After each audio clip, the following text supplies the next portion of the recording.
You believe your suffering is something to escape, but this belief itself deepens the wound. Jung taught that what we resist persists, and what we avoid descends into the shadow. Your pain is not a curse, it is an unopened message. Like a storm breaking over dry land, it arrives to force growth where stagnation once ruled. Consider the forest after a wildfire.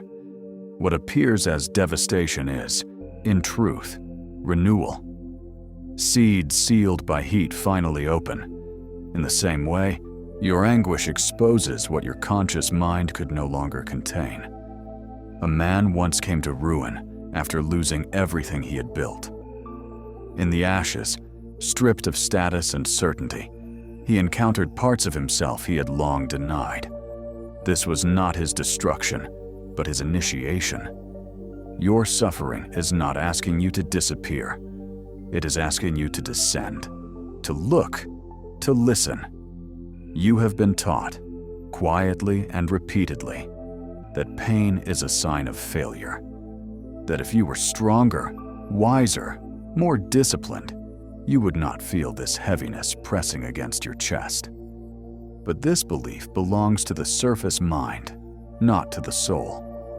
Carl Jung observed that the psyche moves toward wholeness, not comfort. When your life begins to fracture, when familiar meanings collapse, it is often because the deeper self is demanding attention. Pain is the language it uses when gentler signals have been ignored. Notice how your first instinct is to flee, to distract yourself, to numb, to explain it away as exhaustion or bad timing. Yet every attempt to outrun suffering only drives it deeper, where it grows roots in the unconscious. This is how the shadow is formed, not from darkness itself, but from rejection. What you refuse to feel does not vanish, it waits. And when it returns, it does so with greater force, like water breaking through a neglected dam. Nature never treats pain as an enemy. When a bone breaks, the body responds with inflammation, heat, and swelling. These are not malfunctions. They are signs of intelligence at work. The same is true of the soul. Psychological pain is the signal that something essential has been misaligned for too long. Perhaps you have lived according to expectations that were never yours. Perhaps you have silenced anger, grief, or longing in order to be accepted. The ache you feel now is the consequence of that silence finally ending. There is a counterintuitive truth here, one the ego resists with all its strength. The pain you are experiencing is not trying to harm you. It is trying to bring you back to yourself. It strips away illusions, because illusions cannot survive intensity. When life hurts enough, you are forced to stop pretending. You are forced to ask questions that once felt too dangerous. Who am I beneath what I perform? What have I sacrificed to be loved? What part of me has been starving in the dark?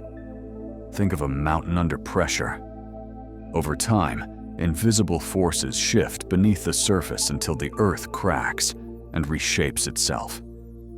The violence of this movement is not random, it is purposeful. Without it, no new landscape would ever exist. In the same way, your inner rupture is the sign that transformation has already begun, even if you cannot yet see its form. Many turn back at this stage. They misinterpret pain as proof that something has gone wrong. They rush to rebuild the old structures, to return to the familiar persona, to silence the call. But those who endure discover something unsettling and sacred. When you stop fighting the pain, when you allow it to speak, it reveals not weakness, but truth. It shows you where you have abandoned yourself, and therefore where your strength has been leaking away. This descent is not comfortable. It was never meant to be. Initiation never is. But it is honest. And honesty, though sharp at first, is the only ground solid enough to stand on. If you can remain here, breathing, observing, listening without judgment, you will notice a subtle shift. The pain no longer feels like an enemy standing against you. It begins to feel like a guide walking ahead, leading you into terrain you have avoided, but must now cross. Remember this as you continue. You are not being punished. You are being prepared. What hurts is not the end of your path, but the place where the old one dissolves. If you dare to stay present, to feel without fleeing, you will discover that suffering, when faced directly, does not destroy the soul. It initiates it. You fear the parts of yourself you were taught to reject: anger, envy, longing, ambition. Jung named this the shadow, not because it is evil, but because it lives in darkness. Like roots hidden beneath the soil, it sustains the visible tree. When you deny it, you weaken. When you confront it, you become whole. Nature teaches this without words. A river that refuses its depth becomes a swamp. A woman who spent her life pleasing others collapsed into emptiness when admiration faded. Only when she faced her resentment did her vitality return. The counterintuitive truth is this: your wholeness lies not in purity, but in integration. What you fear within yourself is often what will set you free. From early on, you learned a quiet lesson about belonging. Certain emotions earned approval. Others earned silence, withdrawal, or shame. So you adapted. You hid what disturbed others. You pushed down what made you inconvenient. Over time, these rejected parts did not disappear. They gathered in the unconscious, forming what Carl Jung called the shadow. It is composed not only of what is socially unacceptable, but of everything in you that was never allowed to live openly. The shadow grows precisely where consciousness refuses to look. Each time you swallowed your anger to keep the peace, each time you denied your ambition to remain likable, each time you ignored your desire to avoid rejection, something vital retreated into darkness. Not to punish you, but to survive. Like seeds buried beneath frozen ground, these parts waited. They waited for the conditions to change. They waited for you to become strong enough to face them. You may believe that strength means control, restraint, and goodness. But this belief fractures the psyche. A tree cannot survive on sunlight alone. Its power comes from the unseen roots, pushing deep into shadowed soil. When you disown your darker impulses, you do not become virtuous. You become fragile. You lose access to your instinct, your boundaries, your fire. And so life begins to feel dull, exhausting, or strangely empty. Notice how the shadow announces itself. It appears in sudden emotional reactions that surprise you, in irritation that feels disproportionate, in jealousy you judge yourself for, in contempt toward those who live freely where you feel constrained. These moments are not moral failures. They are signals. The unconscious is asking to be acknowledged. It is asking to be integrated rather than exiled. There is a parable known to those who study the inner life. A quiet man lived by discipline and kindness, admired by all. Yet he felt hollow. In secret, he resented those who spoke boldly and claimed space.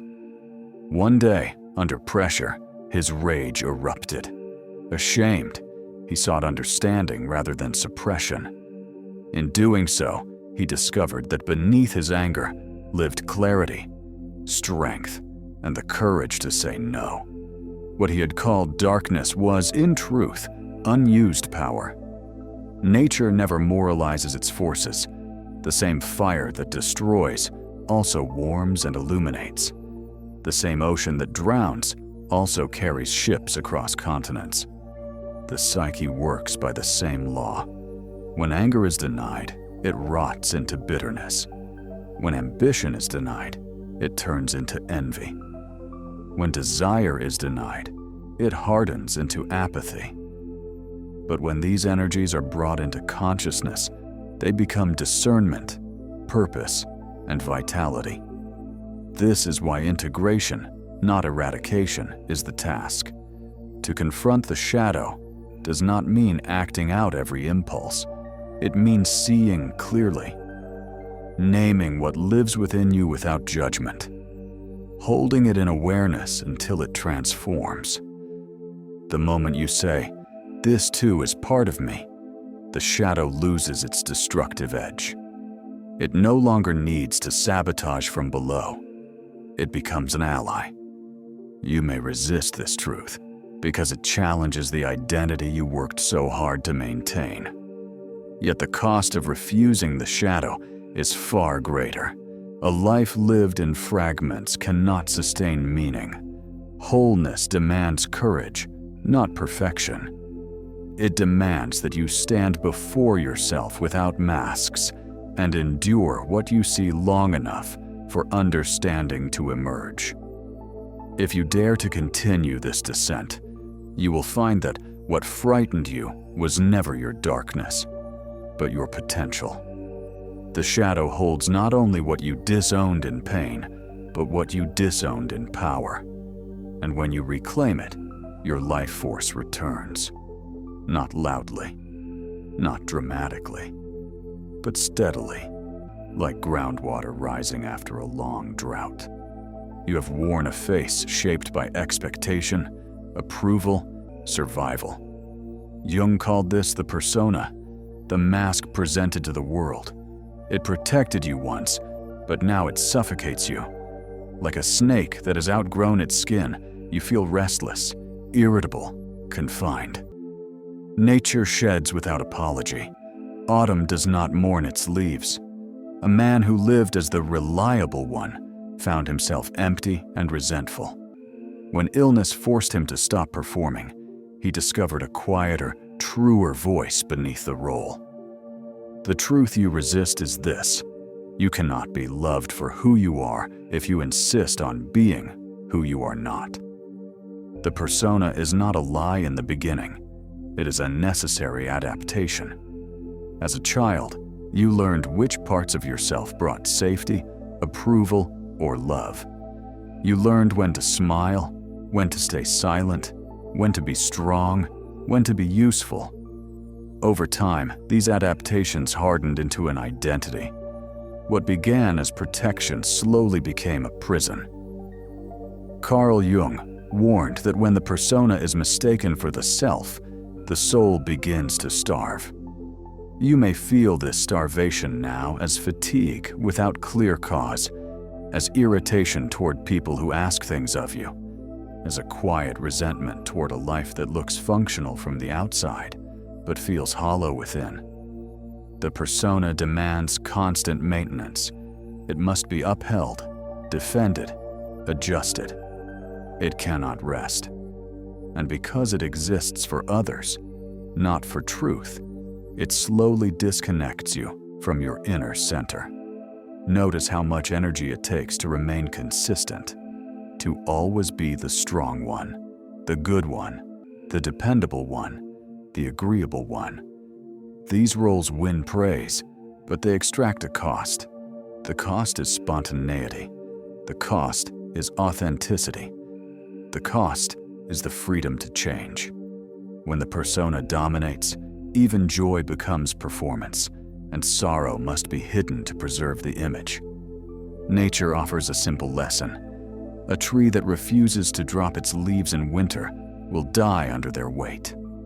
Letting go is not weakness. It is intelligence. The psyche follows the same law.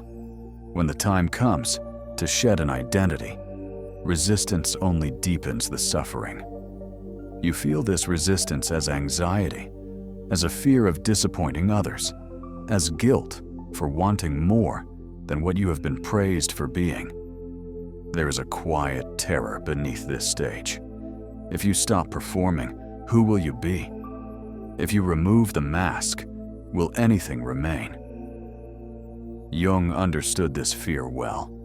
He knew that beneath the persona lies not emptiness, but the unknown. And the unknown always frightens the ego. Yet it is only by entering this uncertainty that the self can emerge. Consider the story of a woman admired for her endless patience. She was known as calm, understanding, endlessly kind. Inside, she felt invisible. When life forced her to slow down, her suppressed anger surfaced, shocking those around her. But as she learned to listen rather than suppress, her anger transformed into clarity. She began to speak honestly, to set boundaries, to choose herself without cruelty. What others first called selfishness became, in time, respect. The counterintuitive truth is this: the persona collapses not to punish you, but to free you. It cracks because it has fulfilled its purpose. The restlessness you feel is not failure. It is the signal that your psyche is ready to live from a deeper center. The self does not shout. It whispers. And it can only be heard when the noise of performance quiets. You may lose admiration when you shed the mask. Some will not recognize you. Some will resist your change. This pain is real and must be honored. But remaining false out of fear is a slower kind of death. To be loved for a role is not love. It is attachment to an image. True connection can only occur where truth is allowed to breathe. As the persona loosens its grip, you may feel disoriented. This is natural. The ground you once stood on is dissolving. But beneath it, another ground waits. One that does not require constant effort. One that does not demand applause. One that allows contradiction, growth, and silence. This is the beginning of alignment. Remember this as you continue. The mask was never your enemy. It carried you through earlier stages of life, but it cannot lead you further. To walk the next stretch of the path, you must travel lighter. And when you dare to do so, you will discover that what remains is not less than what you were, but more real. What angers you in others often belongs to you. Jung warned that the unconscious speaks through projection, casting inner conflicts onto the outer world. Like seeing your reflection in dark water, you mistake the image for something separate. A woman tormented by controlling partners eventually saw her own unclaimed need for power. Nature shows us this law simply. The moon does not shine by itself, it reflects hidden light. The pain others awaken in you is not random. It is an invitation to reclaim disowned parts of your soul. Projection is one of the most subtle defenses of the psyche. It allows you to keep a clean image of yourself while exporting discomfort into the world. Instead of saying, "This lives in me," the mind says, "This is happening to me." Carl Jung described projection as the unconscious transferring inner material onto people, events, and groups, so that the soul may avoid seeing itself too clearly. This avoidance feels like certainty. In truth, it is blindness. Notice how quickly judgment arises: irritation toward arrogance, disgust toward weakness, rage toward control, contempt toward neediness. These reactions feel justified, even moral. Yet their intensity is the clue. Strong emotional reactions rarely come from the present moment alone. They are charged by something older, something unresolved, something waiting to be recognized. Projection is not about being wrong. It is about being unaware. The psyche uses projection as long as it must. To see oneself directly requires strength. It requires humility. It requires the willingness to admit that what you despise may also be what you deny. If you were never allowed to express anger, you may be surrounded by angry people. If you were taught that desire was shameful, you may encounter others who live freely and provoke resentment. The outer world becomes a stage upon which the inner conflict plays itself out. Nature reflects this principle everywhere. Still water mirrors the sky without effort. But when the surface is disturbed, the image distorts. The psyche works the same way. When you are fragmented within, the world appears hostile, chaotic, unfair. As inner clarity grows, perception changes. The world itself has not transformed. Your relationship to it has. There is a quiet story often told in the language of depth psychology. A man devoted his life to fighting corruption. Everywhere he went, he found enemies, betrayal, injustice. His rage gave him purpose, but it consumed him. In later years, illness forced him into stillness. In reflection, he recognized his own hunger for power, long denied and redirected outward. This realization did not weaken him. It softened him. His fight became discernment rather than fury. Projection is not a flaw to eliminate. It is a signal to follow. Each time you feel emotionally hijacked by another person, you are being handed a map. The map leads inward. Ask not only what they are doing, but what this reaction is protecting you from seeing in yourself. This question alone begins to dissolve the spell. The counterintuitive truth is this: those who disturb you are not obstacles on your path. They are mirrors placed by the unconscious. They reveal what you have disowned, suppressed, or postponed. Until this material is reclaimed, the same patterns repeat. Different faces. Same lesson. The psyche is patient. It will present the same mirror again and again until recognition occurs. To withdraw projection is not to excuse harmful behavior. Boundaries remain essential. Discernment sharpens, not dulls. But the inner posture changes. You stop feeding the illusion that all conflict is external. You begin to take responsibility for your inner landscape. This shift restores power. What was once unconsciously projected can now be consciously integrated. As projection dissolves, something unexpected happens. The world grows quieter. Fewer enemies appear. Emotional reactions soften. Compassion arises, not as sentiment, but as understanding. You see that others, too, are acting out what they cannot yet face. This does not make you superior. It makes you awake. Remember this as you continue your descent. What you see outside is often a fragment of what waits inside. The mirror you avoid holds not condemnation, but wholeness. And when you dare to look without flinching, you reclaim pieces of your soul that were never truly lost, only waiting to be recognized. No one can walk this passage for you. Individuation, Jung's term for becoming whole, demands solitude. Like a seed germinating underground, your transformation is unseen and misunderstood. Many will urge you to return to the familiar, to remain small, to remain useful. A wanderer once left his village, not out of rebellion, but necessity. Alone, he learned who he was without applause. The truth you fear is this: belonging to yourself must come before belonging to the world. There is a deep ache that arises when you begin this stage. It is not the pain of abandonment, but the pain of separation. You are no longer fully at home in the collective rhythm that once held you. Conversations feel shallow. Expectations feel heavy. Roles feel restrictive. This is not arrogance, and it is not rejection of others. It is the psyche reorganizing itself around a deeper center.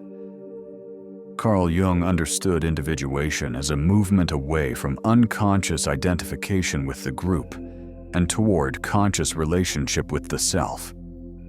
Solitude in this sense is not loneliness, though it may feel like it at first. Loneliness says, "I am missing something outside myself." Solitude says, "Something within me is forming, and it requires silence." Nature insists on this law. No fruit ripens in a crowd. No mountain forms without pressure and isolation beneath the surface. What grows in darkness is not weak. It is protected. At this stage, misunderstanding is inevitable. Those who have known you through your functions will feel unsettled when you no longer perform them. When you stop being endlessly available, endlessly agreeable, endlessly predictable, resistance arises. Some will accuse you of changing. They are correct. But change is not betrayal. It is maturation. The psyche cannot individuate while remaining entirely loyal to the expectations that shaped it. There is a quiet grief here that must be acknowledged. You may lose certain forms of belonging. Certain invitations will fade. Certain bonds will loosen.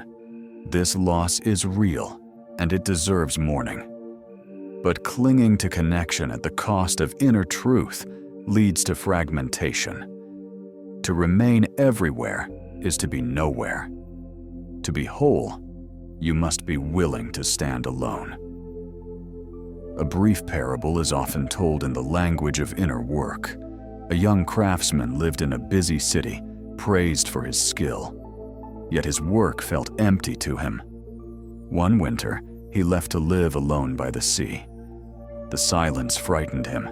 The absence of recognition unsettled him. But slowly, his hands began to move differently. His craft deepened. When he returned years later, fewer people understood his work, but those who did recognized its depth. What he gained was not popularity, but truth. Individuation does not ask you to reject humanity. It asks you to meet it from a place of inner alignment rather than need. When you depend on the collective for identity, you are easily shaped, easily lost. When you belong to yourself first, you can relate freely without dissolving. This is the paradox. True connection becomes possible only after inner separation. The counterintuitive truth is this: the path that feels most isolating is often the one that leads you home. The ego fears solitude because it cannot survive there. It thrives on reflection, validation, comparison. The self requires none of these. It speaks quietly, through intuition, through symbols, through a sense of rightness that doesn't need agreement. As you continue, you may feel moments of doubt. You may wonder if you are wrong, selfish, or misguided. These questions are part of the passage. Do not rush to answer them. Sit with them. Let them mature. Like stones shaped by water, clarity emerges over time, not force. Remember this as you walk onward. You are not abandoning the world. You are preparing to meet it more honestly. The solitude you endure now is not emptiness. It is gestation. And when you emerge, you will not belong everywhere. You will belong somewhere deeper. You will belong to yourself. Though the path feels solitary, you are accompanied by something vast. Jung spoke of the collective unconscious, the deep psychic soil shared by all humanity. Your struggle is ancient. Others have walked it, fallen, risen, and left traces behind. Like stars guiding sailors across dark seas, their journeys live within you. Dawn does not announce itself loudly. It arrives quietly, light spreading before the sun appears. So, it is with awakening. You don't become someone else. You remember, your pain has not broken you. It has prepared you. And as you stand here, changed but still standing, know this: the night did not defeat you. It shaped you for the morning. There is a great illusion that accompanies suffering, the belief that your pain is uniquely yours, isolated, misunderstood, and therefore unbearable.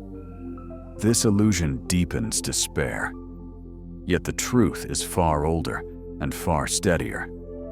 Carl Jung understood that beneath personal biography lies a shared psychic inheritance. The fears you carry, the questions that haunt you, the images that rise unbidden in moments of crisis have lived in countless souls before you. You are not failing at life.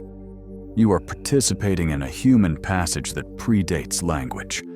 When despair tells you that no one could possibly understand what you are enduring, it is not speaking truth. It is speaking from isolation. The collective unconscious holds the imprints of every initiation, every descent, every rebirth humanity has known. In your exhaustion, you may feel cut off from others, but you are deeply connected beneath the surface. Like underground rivers feeding distant springs, this shared depth sustains you even when you cannot feel it. Notice how symbols arise when words fail you, dreams intensify, old memories surface. Certain stories, myths, or images suddenly grip you. This is not coincidence. It is the psyche reaching downward and outward at once, drawing strength from a well deeper than the personal mind. The soul remembers paths the ego has never walked. What feels like confusion is often reorientation at a level beyond conscious control. Nature mirrors this companionship without noise. Migrating birds travel thousands of miles guided by invisible forces. They do not invent the path each time. They remember it through instinct older than any single life. In the same way, something within you knows how to move through darkness, even when the conscious mind feels lost. Trust does not come from certainty. It comes from alignment with this deeper rhythm. There is a quiet comfort available here, though it does not feel like reassurance. It feels like steadiness. The knowledge that what you are enduring has meaning beyond immediate relief. Many before you have stood at the same inner threshold, believing they could go no further. Yet they did, not by force, not by answers, but by remaining present long enough for the night to do its work. A brief story is often whispered in the language of inner life. A woman, convinced she was broken beyond repair, withdrew from the world. In solitude, she stopped demanding solutions and began simply to listen. Over time, she sensed a strange companionship, not as voices, but as strength. She later said she felt carried by something she could not name. What held her was not hope, but continuity. She was part of something that endured. The counterintuitive truth of this final stage is this: awakening does not isolate you from humanity. It roots you more deeply within it. When you stop seeking rescue from the outside, you discover that support has always existed at another level, not as comfort, but as context. Your suffering takes its place in a larger story, and in doing so, becomes bearable. As dawn approaches, it does not erase the night. It integrates it. The darkness remains part of the landscape, but it no longer defines it. In the same way, your pain does not vanish when awareness deepens. It transforms. It becomes wisdom, humility, discernment. You carry it differently now, not as a wound that demands attention, but as a source of depth that informs your presence. You may notice that your need to be understood begins to soften. Words feel less urgent. Explanations feel less necessary. This is not withdrawal. It is grounding. You are no longer pleading for recognition because you have located yourself within something larger than approval. From this place, connection becomes quieter, truer, and more selective. Remember this as you step forward. You are not emerging as a perfected being. You are emerging as an integrated one, fragile in places, strong in others, aware of your limits and your depths. The journey does not end here, but it stabilizes. You now walk, knowing that even in future descents, you will not be abandoned. The night has given you its gift. Not certainty, not invulnerability, but orientation. You know now where to listen when the world grows loud. You know where to return when meaning thins. And though you may still walk alone at times, you are never separate from the greater current that moves all souls toward understanding. Stand here for a moment before moving on. Let the quiet settle. Let the light spread slowly. You have not escaped the dark.